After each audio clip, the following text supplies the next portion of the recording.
Rasululloh sallallohu alayhi vasallam bu borada muborak hadislarda aytadilarki, qala Rasululloh sallallohu alayhi vasallam: "Man akhadha amwalan nas yuridu ada'aha addallohu anhu wa man akhadhaha yuridu itlafaha atlafahu Allah." Ravohu Imom al-Buxoriy. Kim odamlarning mollarini qarzga olib, uni ado etishni iroda, g'amini qilsa, ya'ni o'shani o'ylovda bo'lsa, qarzimni berishim kerak. Odamlardan birovdan qarz oldim. Tezroq o'sha odamni, birodarimni, do'stimni yoki qarindoshimni qarzini berishim kerak deb o'shani o'ylovda, harakatda bo'lsa, Alloh qarzini ado qilishga yordam beradi uni. Alloh taolo mu'in bo'ladi, yordamchi bo'ladi. Nima uchun? Uni niyati xolis bo'lganligi uchun. Hadis muborakning davomida kim qarzini bermaslik niyatida olsa, uni yo'q qiladi dedi.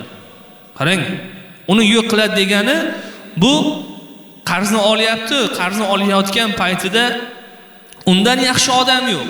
Undan yaxshi odam bo'lmaydi. Qarzni beradi.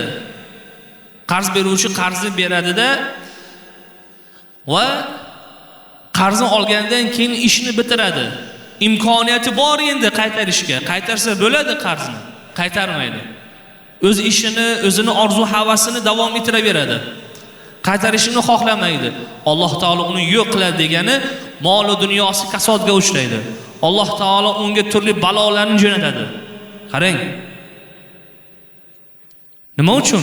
Chunki uni niyati xolis bo'lmaganligi uchun.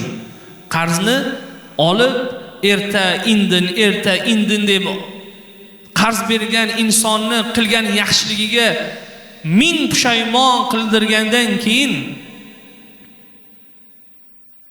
ishiga ularning o'rtasida birovlar aralashgandan keyin yillar, oylar o'tgandan keyin uni berishlikni, uni qilgan yaxshiligiga pushaymon qildirishlik nima keragi bor?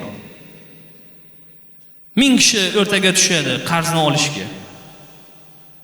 U bechora sizga bir yaxshilik qilaman deb berdi. Bizga bir yaxshilik qilaman deb berdi. Kerak bo'lsa o'sha muddat kelyaptimi? O'sha muddatga unga zarur bo'lyaptimi? Birovdan qarz olib bersa bo'lsa ham aytgan gapimiz, va'damizga xilof qilmaslik uchun ham qaytarmoqligimiz kerak olgan qarzimizni.